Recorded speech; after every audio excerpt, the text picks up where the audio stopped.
కొంతమంది ప్రజలు మాట్లాడుకుంటారు, కొంతమంది బీఆర్ఎస్ నేతలు మాట్లాడుకుంటారు. ఏంటంటే బీజేపీకి రేవంత్ రెడ్డికి మధ్య సంబంధం వల్లే కేటీఆర్ మీద కేసు నమోదు చేసి మరి దాని మీద ఇంత ఆగమేఘాల మీద సో దర్యాప్తు సంస్థలు రెండు మీద పడ్డాయి అంటారు. అంటే ఇద్దరు ప్రయోజనాలు ఉన్నాయి అలా, వాళ్ళిద్దరి మధ్య సంబంధం ఉండి చేసినలా ఉండక చేసినలా అనేది నాకు తెలియదు.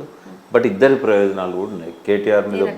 కేటీఆర్ ఇవాళ ఒక అంటే next chief minister candidate KCR గారు ఒకవేళ కొంతకాలం ఉన్నా కూడా ఆయన తర్వాత నెక్స్ట్ ఆ పార్టీ నుంచి ఒకవేళ బీఆర్ఎస్కే కనుక ప్రజలు మళ్ళీ పట్టం కడితే ఆ టర్మ్లో సీఎం కావాల్సిన క్యాండిడేట్ కేటీఆర్.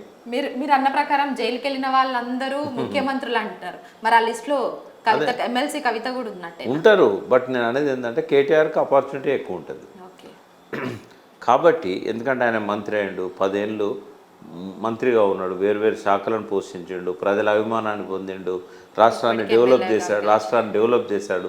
కవితకేమో ఆమె ఇప్పటివరకు మంత్రి కాలేదు, బట్ ఒక ముఖ్యమంత్రి కూతురుగా కావచ్చు, లేకుంటే ఒక సమర్థవంతురాలైన నాయకురాలుగా కావచ్చు, ఆమెకు కూడా అర్హత ఉంటుంది. బట్ నేను అనేది ఏంటంటే ఆ పార్టీకి ఒక ముఖ్యమంత్రిగా ఎన్నుకోబడవలసిన వ్యక్తిని బురద జల్లడం, కేసులు పెట్టడం అనేది ఆయన ప్రతిష్టను దిగదార్చడానికి ప్రయత్నం. ఆ ప్రయత్నాలు ఇద్దరూ చేస్తున్నారు, ఇద్దరికీ ప్రయోజనాలు ఉన్నాయి. నెక్స్ట్ ఎలక్షన్లో మళ్ళీ గెలవాలని రేవంత్ అనుకుంటాడు, మేమే రావాలని చెప్పి మోడీ అనుకుంటాడు. బలి చేయాల్సింది ఎవరిని? బీఆర్ఎస్ వాళ్ళనే. అది అదే సార్, అంటే ఈ 55 కోట్లు అనేది ఫారెన్ కంపెనీకి ట్రాన్స్ఫర్ చేసే విషయంలో ఆర్బీఐ నిబంధనలకు విరుద్ధంగానే జరిగింది అన్న ఒక ఆరోపణ కూడా ఉంది. ఆరోపణ కాదు, నిజమే కావచ్చు. అది నేను ఎందుకంటున్నా అంటే ప్రొసీజరల్ ల్యాప్సెస్ ఉన్నాయి అని చెప్పాను.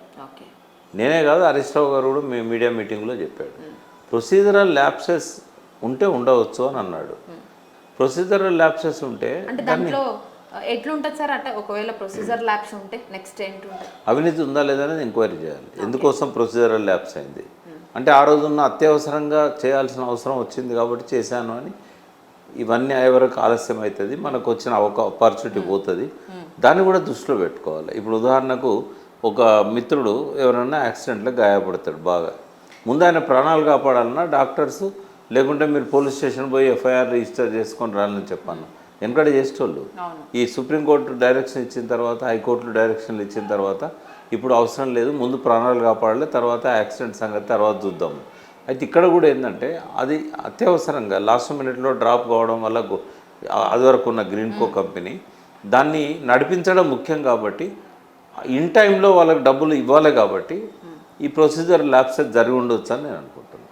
అందులో ఒక ఇంటెన్షన్ ఏంటంటే హైదరాబాద్ కీర్తి ప్రతిష్టలను పెంచడం అనేది ఒక ఇంటెన్షన్. ఒక మంచి సంకల్పం కోసం ఆలస్యం వల్ల ఇది రాకుండా పోద్దేమో అని చెప్పి చేసి ఉండొచ్చు కదా.